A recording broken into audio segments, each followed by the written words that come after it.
Issue આઇટમમાં અહીંયા આપણે આઇટમનું નામ લખીએ ને એટલે અહીંયા આવી જાય છે આઇટમ.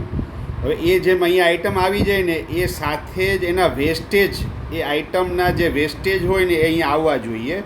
એટલે સમજો કે અહીંયા મેં વીટી કરી, બરાબર છે, એ આઇટમના માસ્ટરમાં સંભાવ અહીંયાથી આઇટમનું સિલેક્શન નીકળી જાય છે.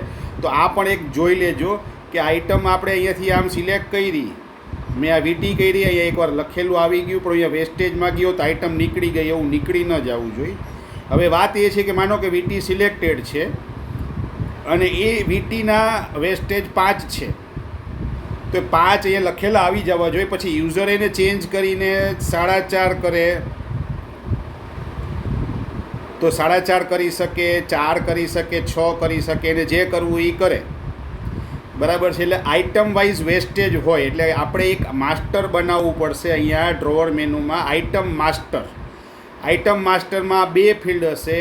એક આઇટમનું નામ કે જે ઓલરેડી અહીંયા ડ્રોપડાઉનમાં આવે છે, એક આઇટમનું નામ, અને બીજું એ આઇટમ માટે કેટલા વેસ્ટેજ આ યુઝરે લેવા છે. આ યુઝર એટલે આ પ્રિન્સ નામના પ્રોજેક્ટમાં એ આઇટમના કેટલા વેસ્ટેજ છે, ડિફોલ્ટ વેસ્ટેજ કહેવાય એને. એ 2 વસ્તુ જોશે, બરાબર. એટલે આઇટમનું એડ, લિસ્ટ, એડિટ અને ડિલીટ, બરાબર. અને એ 2 જ ફિલ્ડ હશે, આઇટમનું નામ અને વેસ્ટેજ. આવું માસ્ટર બનાવવાનું છે.